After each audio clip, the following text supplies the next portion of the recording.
My name is Elena Marlowe, though most people just called me Ellie.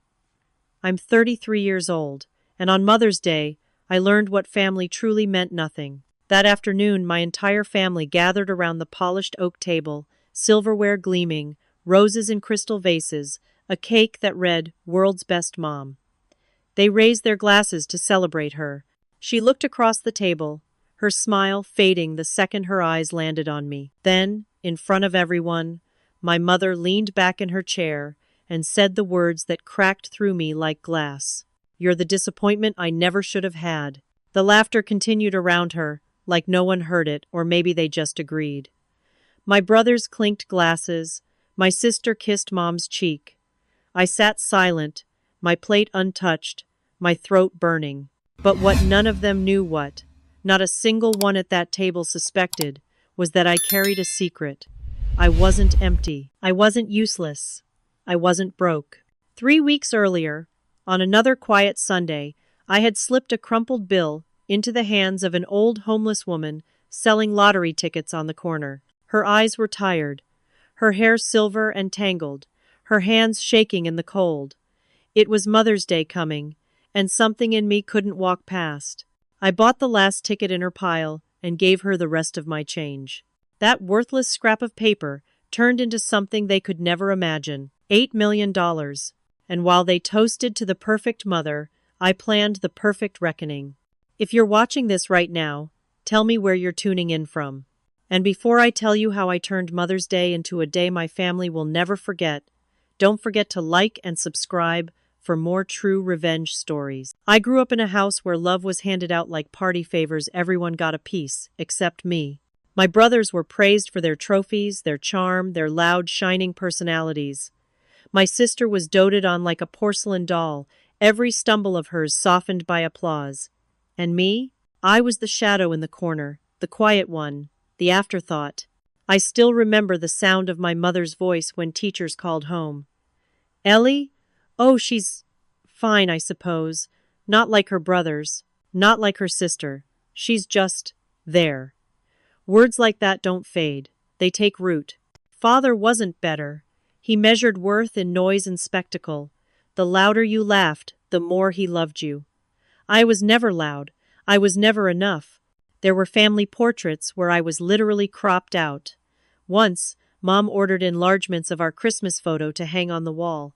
She chose the shot where I had blinked, eyes half closed, mouth awkward. "Well, you ruin less of the picture if you look like that," she said. Everyone laughed, except me. But the worst part wasn't the ridicule. It was the indifference. On birthdays, I'd get thrift store trinkets, while my siblings unwrapped shiny boxes from name-brand stores. They flaunted them in front of me, smirking, because they knew I couldn't protest. If I cried, Mom would say, "See?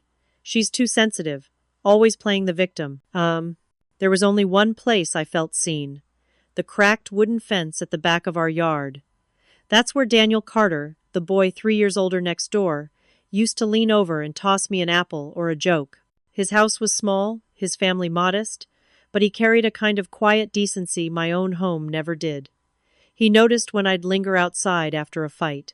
He noticed when my eyes were swollen from tears. "You don't deserve the way they treat you," he told me once, pressing a chocolate bar into my hand. "Some families don't know the treasure they have." Those words stayed with me longer than my mother's insults. Through high school, the bias only sharpened. My brothers were the athletes, adored by coaches. My sister wore crowns at pageants, Mom's pride gleaming in every photograph. And me? I worked nights at the diner just to afford my own prom dress. When I showed up in that dress plain, second-hand, but mine, my sister whispered loud enough for everyone to hear, "Looks like she came as the charity case." Even Mom smirked. Daniel was there too, standing near the exit. He'd graduated already, but he came back to watch his younger cousins. When he saw my sister laugh at me, he stepped closer, gave me a small nod. The kind that said, "Don't listen. Keep standing." That nod saved me from leaving the dance floor altogether. It's funny what sticks with you. Not the dozens of times my family called me useless. Not the years of being invisible. But the way one person, just one, can make you feel like you exist. By the time I turned 18, I knew two things. One, my family would never see me as anything but a disappointment. And two, Daniel Carter, boy next door, 3 years older, was the only soul who'd ever truly believed in me. I carried that truth into adulthood. I thought I could outrun the sting of my childhood, but the echoes followed me. Every failure, every stumble, every paycheck stretched too thin, I heard my mother's voice. You'll never be anything. What I didn't know back then, standing on the threshold of adulthood, was that one small act of compassion, one ticket bought from trembling hands, would unravel the entire story my family had written for me. And when it did, their cruelty would finally meet its mirror. Adulthood wasn't freedom, it was just a heavier chain. At 19, while my siblings packed their bags for college on my parents' dime, I was bussing tables at a diner, pouring coffee for strangers who tipped in nickels. I'd come home after double shifts, smelling of grease and exhaustion, and still hear my mother's voice sharp as ever. Ellie, why can't you be more like your brothers? Why don't you try harder, like your sister? Try harder. As if I hadn't been grinding my bones to dust just to afford rent on a tiny apartment that leaked every time it rained. My family never visited that apartment. They didn't want to see the chipped counters, the single chair by the window, the secondhand mattress. When they called, it wasn't to check on me, it was to ask for favors I could barely manage, babysitting their kids, driving across town to run their errands. And every time I hesitated, I'd get the same dagger in my ear. You're ungrateful. After everything this family has done for you, what exactly had they done for me? Besides, carve my worth down to nothing. There were nights I'd cry over unopened bills, electricity shut-off notices glaring from the counter, and that's when Daniel would knock.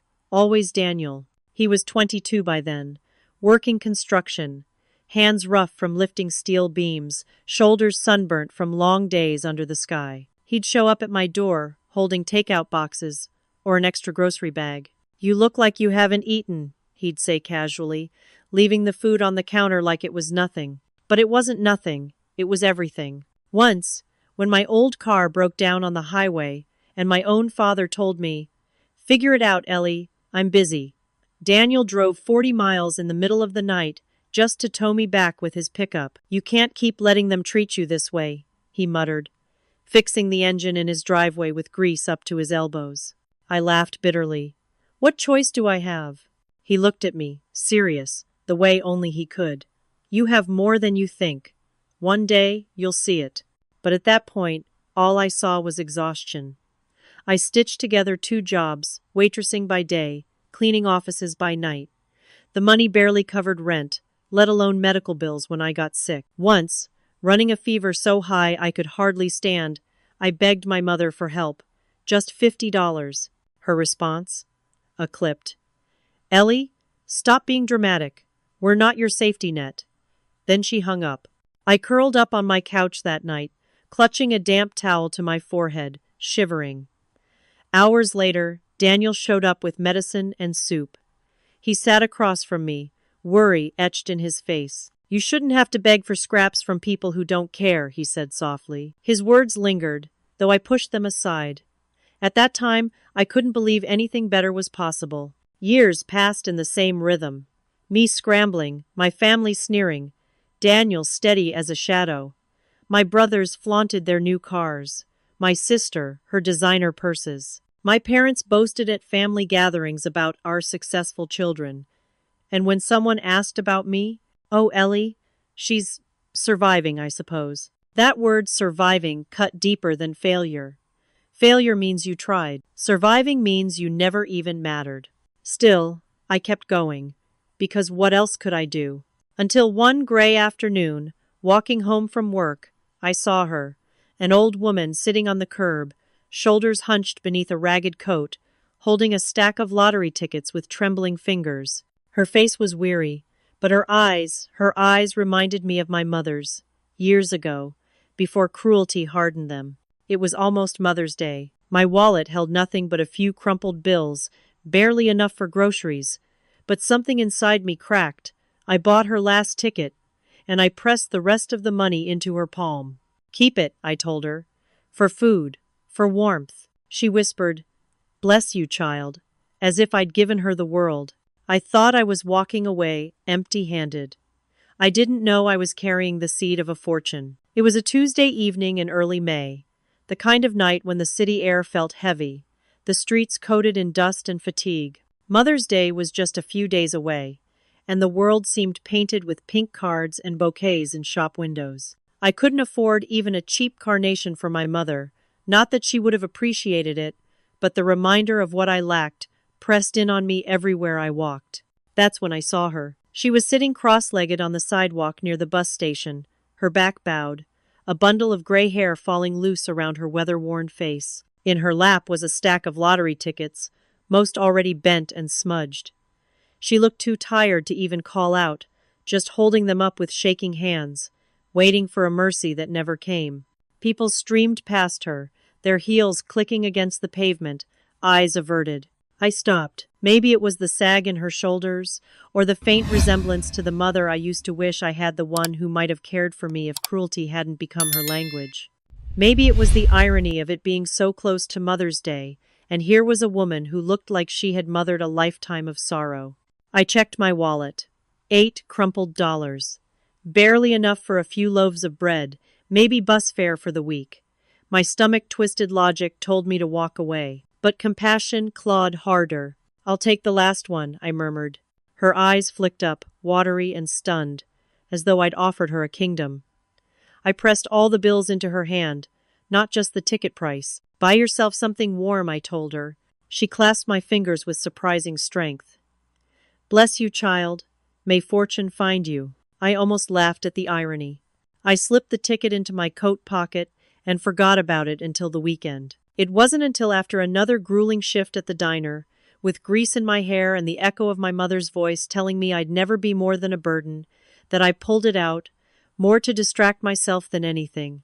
The numbers blurred on the television screen, called out one by one: 12, 47, 19, 33, 6. My hands stilled. My heart hammered. Every number aligned, like destiny itself, had decided to mock me. I stared at the slip of paper, my breath caught between a laugh and a sob. $8 million. 8 million. I sat in the dark of my tiny apartment, the ticket glowing in my hand like a burning coal. For the first time in my life, I wasn't broke. I wasn't helpless. I wasn't at their mercy. But I didn't tell a soul. Not my mother, not my siblings, not even Daniel, not yet, because I knew my family. Money didn't change people. It unmasked them. If they thought I was poor, they would reveal their true nature. And I wanted to see it. I wanted to hear, unfiltered, what they thought of me while I sat on a secret fortune that could silence them forever. Still, I couldn't resist one test, one person. The night after I realized what I held, I knocked on Daniel's door. He answered in paint-stained jeans, tired but warm as ever. I need to borrow 50, I told him, hating how my voice shook.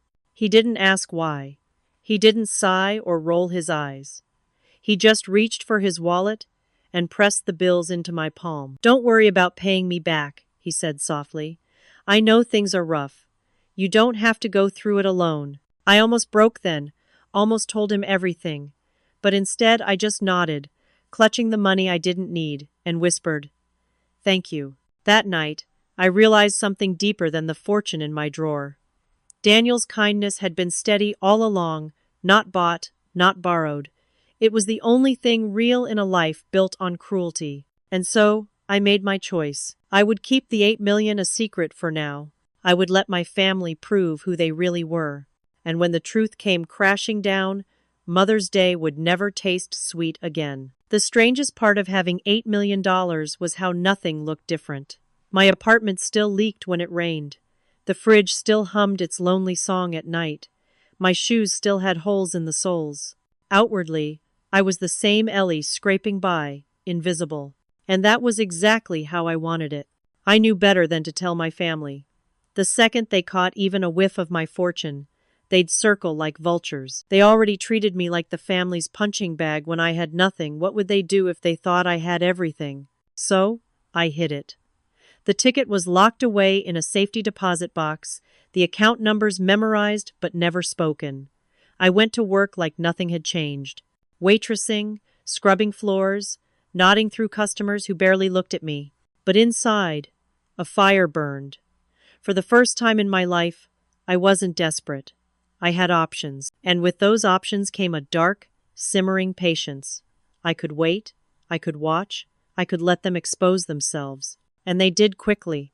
My mother threw a lavish Mother's Day brunch at her house, posting pictures online of the table lined with champagne glasses and imported chocolates. She never invited me. When I asked if I could stop by, she sighed into the phone. "Ellie, you don't need to come. You'll just bring the mood down. Stay home. Stay home." On Mother's Day, I hung up without answering, staring at the cracked paint on my apartment wall until tears blurred it. Then I wiped them away and whispered to the empty room. "Fine, I'll stay home for now." My siblings weren't better.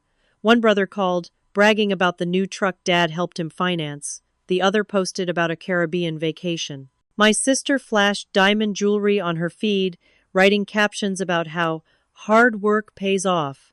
I wanted to laugh. None of them had worked half as hard as I had, but my parents showered them with support anyway. And then there was me, Ellie, the forgotten one. The one who got phone calls only when babysitting was needed. The one nobody asked about. But Daniel noticed. He always did. One evening, he leaned against the fence between our yards, holding 2 cups of coffee. "You've been quieter than usual," he said, offering me one. I shrugged. "Nothing new, just surviving." He frowned. "You've been surviving your whole life. Don't you ever want more?" I almost told him then. I almost said, "I already have more, 8 million times more." But instead, I sipped the coffee and murmured, "Sometimes wanting more feels dangerous." He studied me for a long moment. "Ellie, whatever it is, you don't have to face it alone." That night, I lay awake replaying his words. Alone. I wasn't alone anymore, not really. Daniel was there, constant as the stars. And yet my family was already sharpening their cruelty without knowing the storm that waited for them. The real test came a week later. My hours got cut at the diner. At least, that's what I told my family. I called my mother and explained that I was short on rent, asked if she could help with even a small loan. Silence stretched across the line before she finally scoffed. "Ellie, you're 33 years old. Still struggling? Honestly, it's embarrassing. No, we can't help you. You should have made better choices." Better choices. Like being born one of the children she loved, instead of the one she despised. I thanked her anyway, hung up, and sat in the dark with my hands shaking not from fear this time, but from the raw clarity of it. She'd confirmed what I already knew. They didn't see me as family. They never had. But the cruelest part? Not that they refused me. It was how easy it was for them to dismiss me, as if my existence was nothing more than an inconvenience. I clenched my fists and whispered to myself, "Fine, you'll see. One day soon, you'll all see." For now, though, I let the mask stay on. I went to work. I smiled politely. I lived as if I were still poor. And every cruel word, every rejection, every cold shoulder, they all became fuel. Because what my family didn't realize was this. Poverty had kept me silent. But wealth hidden, secret wealth gave me patience. And patience is far more dangerous than anger. The moment came sooner than I expected. I had been rehearsing it in my mind for weeks, how to phrase the request, so it sounded small, reasonable, the kind of thing any family would do without thinking twice. I wanted to strip away excuses, leave no room for doubt. If they refused, it wouldn't be because the ask was too big. It would be because I was the one asking. So one evening, I called my brother, the eldest, the golden boy. His voice was booming with cheer, like it always was when life handed him gifts wrapped in bows. "Ellie, how are you?" I forced a smile he couldn't see. "I'm okay. Just listen. I hate to ask, but I'm a little short this month. Would you be able to lend me 100? Just until payday." 100. He spent more than that on his golf outings every weekend. Silence stretched, then a low chuckle. "Ellie, come on, you're 33. You've got to stop calling us for handouts. You should be better at managing your money by now. I haven't asked in years, I reminded him, my voice soft. But he cut me off. Look, I can't. I've got my own responsibilities. You'll figure it out. And then he hung up. I sat there, staring at my phone, the heat rising up my neck. Responsibilities. This from the man whose mortgage was paid by Dad, whose vacations were funded by family savings. Next, I tried my sister. I told her the same story: rent was tight. Could she spare anything? Even 50? Her laugh was sharp, like glass. Ellie, you're always the same. Always struggling. Always making excuses. Honestly, it's pathetic. You should have married someone useful by now. My throat went tight. I just need a little help. Well, you're not getting it from me. I work too hard to throw money into a black hole. Maybe if you actually tried for once in your life. Her words blurred, but the meaning sliced clean. She ended the call before I could respond. Finally, I dialed my mother. By then, my chest was tight, my palms clammy. Some foolish, hidden part of me still hoped she'd surprise me. That maybe, just maybe, she'd remember I was her daughter. Mom, I whispered, I'm behind on rent. Just a couple hundred would help me stay afloat until work picks up again. She sighed, long and heavy. The sound weighted with disdain. Ellie, do you hear yourself? 33 years old, still begging? You've embarrassed this family enough. No, I won't enable your failures. You've made your bed, now lie in it. And then click. The silence after that call was the loudest sound I'd ever heard. I sat on the edge of my bed, the phone slipping from my hand, my body trembling not from fear, but from clarity. Every doubt I'd ever carried, every shred of hope that maybe they cared, was gone. They didn't just refuse me. They stripped me of even the illusion that I mattered. The cruelest part was how easily they dismissed me, as if I were nothing more than static in their perfect lives. I pressed my fists into my eyes until colors swirled. My mother's words replayed in my head, sharp and final. You've made your bed, now lie in it. But I wasn't lying in that bed anymore.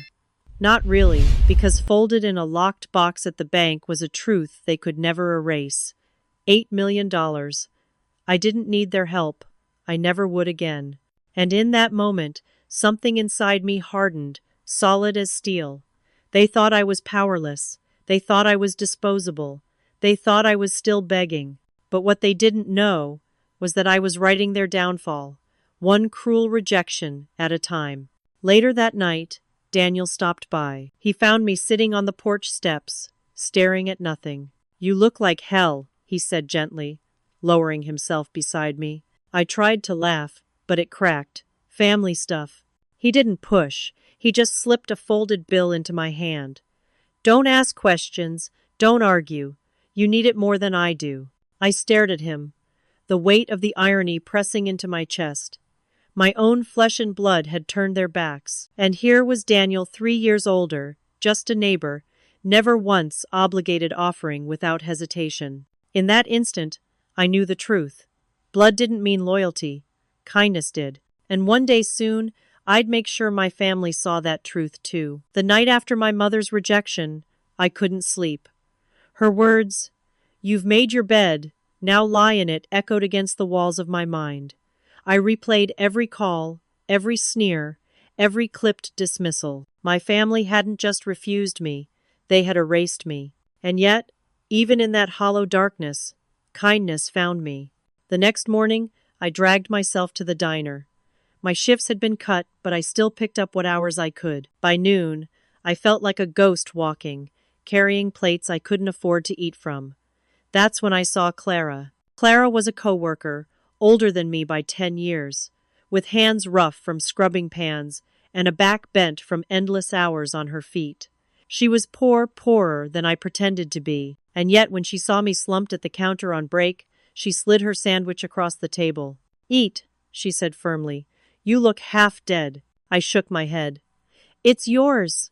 She narrowed her eyes. "Don't make me repeat myself." So I ate, the bread dry but tasting like salvation. When I tried to thank her, Clara shrugged. "One day I'll need help too. We get by because we share." Her words lodged in my chest like a quiet truth. My family, bound by blood, had given me nothing but disdain. And here was Clara struggling, tired, with nothing to spare, offering her food without hesitation. That same evening, Daniel came by. He leaned on the fence between our yards, his work shirt stained with sawdust, his smile faint but steady. "Heard you had a rough day," he said. I let out a bitter laugh. "That obvious?" He studied me for a long moment, then reached into his pocket and pulled out a folded bill. "Here, just take it." I froze. "Daniel, no." "Ellie," he cut in, voice low but firm. "This isn't charity. It's me saying I care. You've been carrying too much alone." I stared at the bill in my hand, my throat tightening. My own family had scoffed at lending me $50. And here was Daniel, 3 years older, barely making ends meet himself, handing me money with no strings attached. Something shifted inside me then. A weight tilted, balance recalibrated. That night, after he left, I sat alone at my kitchen table. The refrigerator hummed behind me. The city lights flickered through the blinds. In front of me lay the truth. The kindness of strangers and neighbors had done more for me than the people who shared my blood. I pulled out a notebook, the pages yellowed, the pen shaky in my hand. At the top, I wrote one sentence. Family isn't defined by blood. It's revealed by loyalty. And beneath it, I began to sketch a plan. A plan to let my family reveal themselves, piece by piece, until the masks slipped entirely.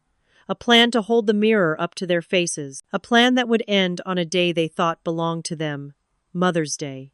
The beauty of it was that I didn't need to invent anything. I just needed to keep asking, keep watching, keep recording in the ledger of my memory.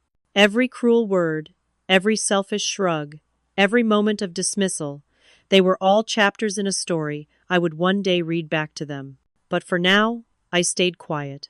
I went to work. I smiled at Clara. I accepted Daniel's quiet gestures of care, and I waited. Because the truth was undeniable now. Greed had already written their downfall.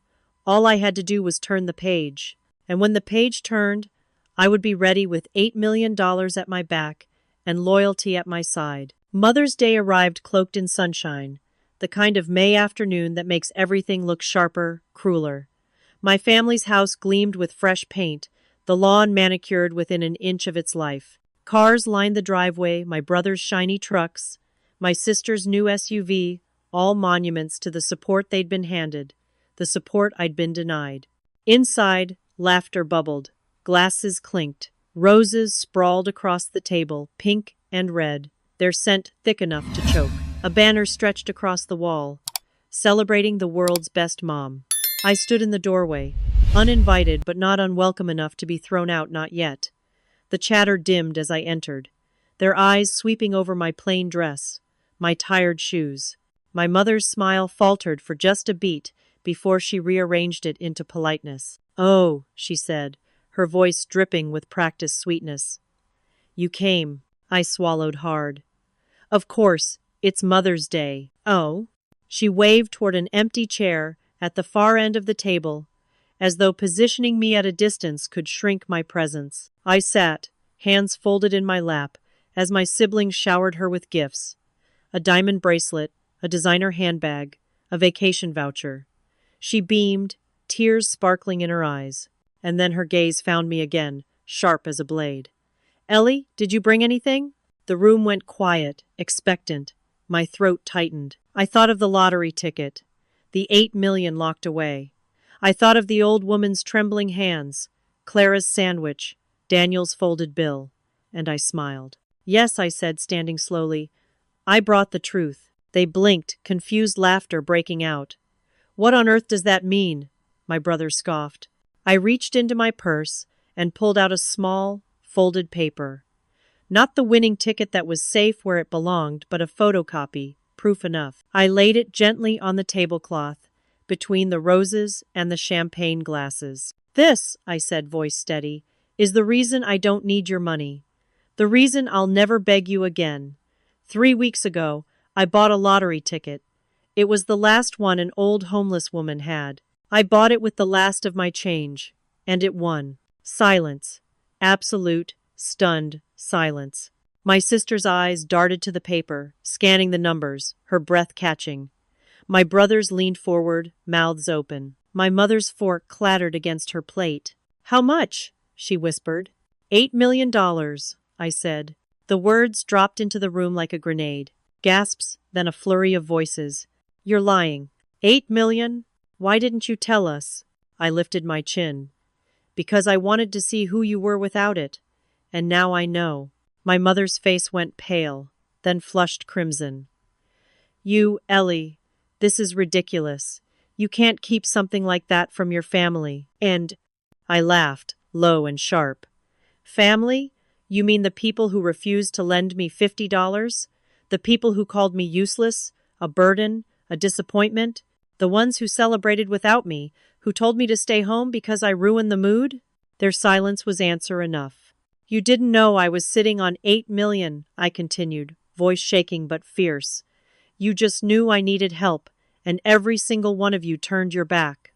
Me sister sputtered. "That's not fair." "No," I cut her off. "What's not fair is being treated like a ghost in my own family.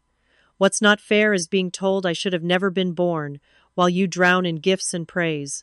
What's not fair is blood being an excuse for cruelty." I leaned forward, resting my hands on the table. "You want to celebrate Mother's Day? Fine. But let's not pretend this is about love. This is about appearances, about greed, about a mother who taught her children that worth is measured in gold, not kindness." My mother's lips trembled, her eyes darting to the photocopy, to my face, to the shocked expressions around the table.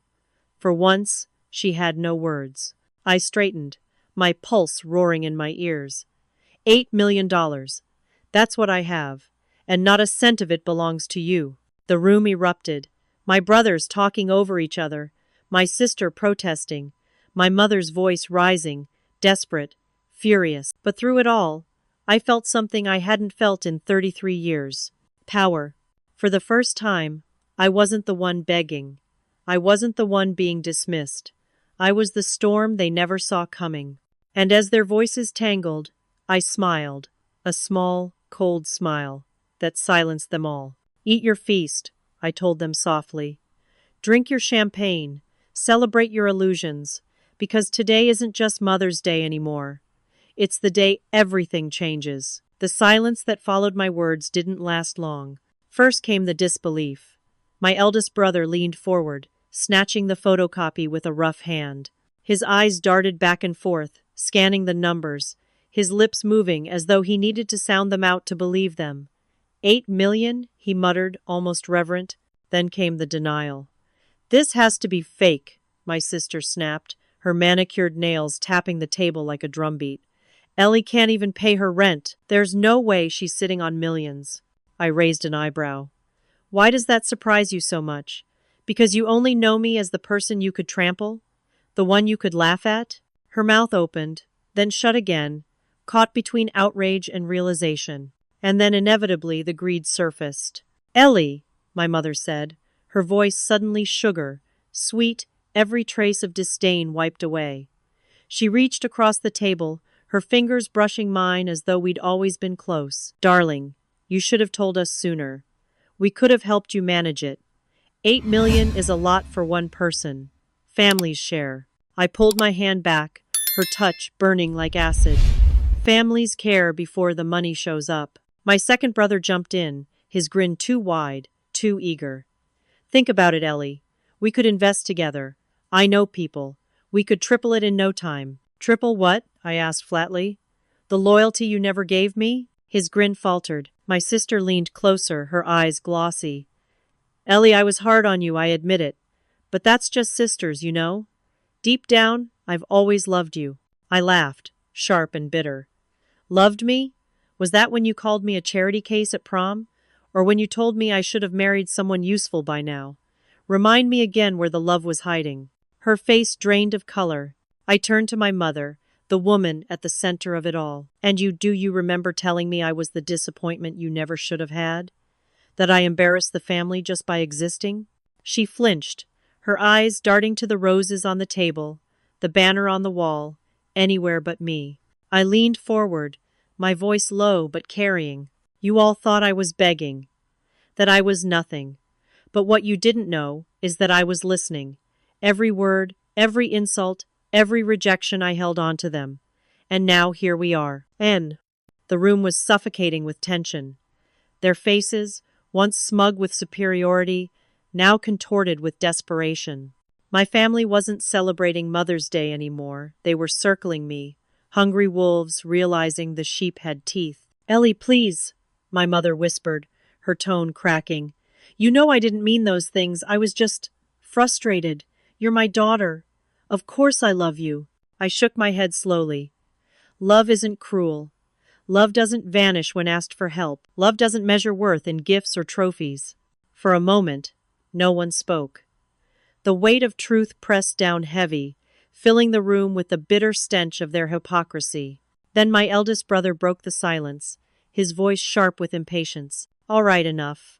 Let's cut to it. What are you going to do with the money, Ellie? We're family. Obviously, you're going to share. The entitlement in his tone made my stomach turn. Share? I repeated, letting the word roll like venom. You wouldn't share $1 with me when I needed it. You wouldn't share an ounce of compassion when I begged. And now you think you're entitled to millions? His jaw clenched, fury flashing in his eyes. I stood, my chair scraping against the polished floor. You don't deserve a cent, not one, because wealth doesn't erase cruelty, it exposes it. And right now I see you clearly. My sister reached for my hand, her nails digging in. Don't do this, Ellie, we're blood. That has to mean something. I pulled free, my voice cold as ice. Blood means nothing without loyalty. The truth settled over them like ash. They stared at me, each face painted with shock, rage, desperation. My mother's eyes shone with unshed tears, not of regret, but of fear. Fear that the daughter she had called worthless now held the kind of power she couldn't control. I straightened, shoulders squared, heart thundering but steady. For once, I wasn't the silent one. For once, I wasn't surviving. I was commanding. And as I looked around that table at the roses, the champagne, the banner declaring my mother the world's best mom, I felt a clarity so sharp it almost hurt. This celebration, I said softly, is a lie. And from this day forward, so is the illusion that I need you. Because I don't, I never did. The words fell like final judgment, and in their silence, I heard the truth echo back. They had lost me. The room collapsed into chaos the moment I finished speaking. It started with my eldest brother, his face flushed, the veins in his neck straining. $8 million and she thinks she can keep it all to herself? That's insane.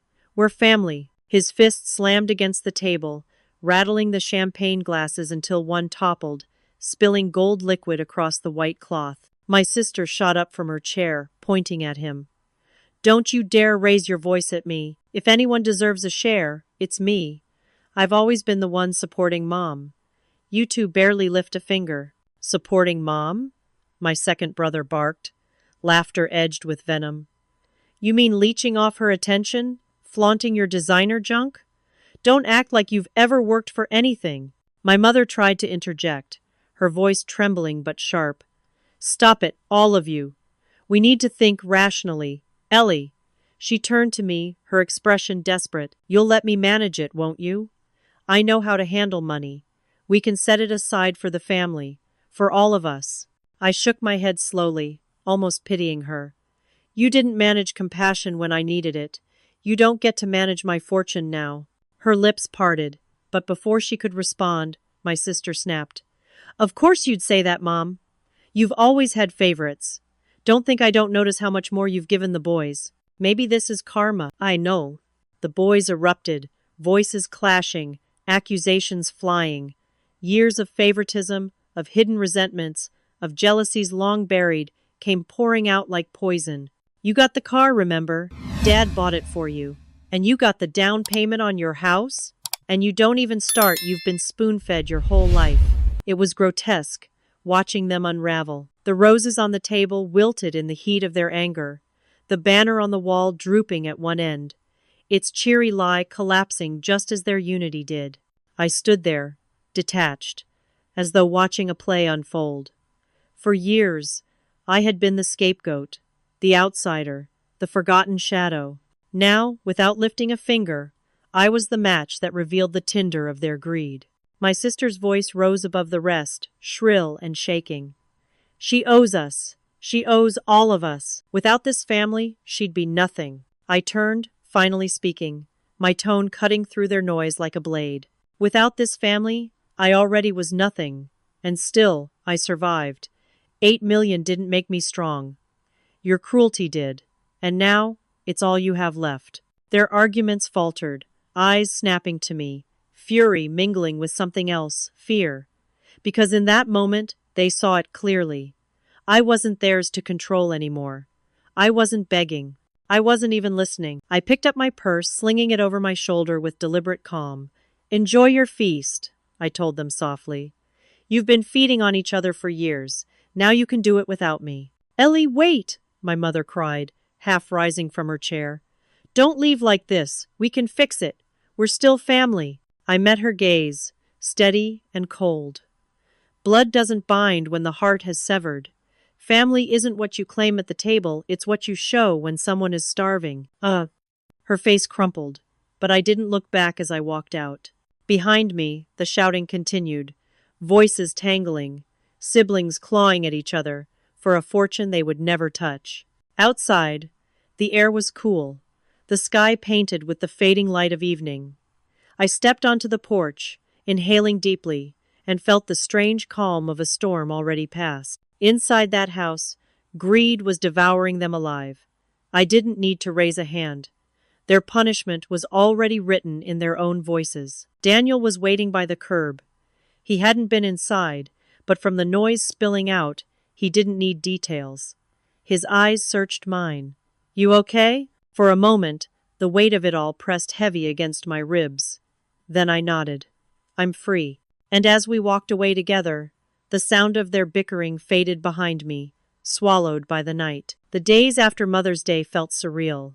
I would wake each morning expecting the same dread, the pile of unpaid bills, the ache of exhaustion, the constant awareness that I was one misstep away from collapse. But instead, the world had shifted. The bills didn't matter anymore. The weight wasn't on my chest. What pressed on me now was silence. My phone rang constantly at first, calls, texts, voicemails.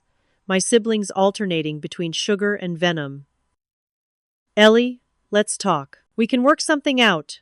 One message crooned, followed quickly by, You're selfish. You'll regret this. My mother's voice filled my inbox, each voicemail longer than the last, dripping with a kind of desperation I'd never heard from her before. Ellie, you have to think of the family. You can't turn your back on us. I was harsh sometimes, but that was just tough love. You know I've always wanted the best for you. Please, come back to the table. Ooh. But when she said, family, I heard what she really meant. Money. I deleted them one by one, each press of the button like exhaling a ghost. And when the calls slowed, then stopped, the quiet that replaced them wasn't loneliness. It was freedom. I'd never realized how loud cruelty was until it wasn't in my ears anymore. I moved quickly. My apartment, with its leaking ceiling and peeling linoleum, had been a cage long before my fortune. Now I walked out for the last time, leaving behind the cracked dishes and water-stained walls without a backward glance. I didn't buy a mansion. I didn't crave chandeliers or marble staircases. Instead, I found a modest house on the edge of town, a white 2-story with green shutters, a wraparound porch, and a small garden patch that smelled faintly of earth and possibility. The real estate agent raised her brows when I paid outright. No mortgage, no hesitation. When I stood in the empty living room, sunlight pouring through wide windows, I felt something I hadn't felt in 33 years. Safety. This house wasn't just shelter, it was mine. Every board, every nail, every corner whispered a truth my childhood home never had. You belong here. But building a life wasn't only about bricks and wood. It was about people. The first person I thought of was Clara. I returned to the diner on my day off, slipping into the back where she sat hunched over her lunchbox, eating in quick bites before the next shift. She looked up, startled to see me. You're back? I thought you quit. I did. I admitted.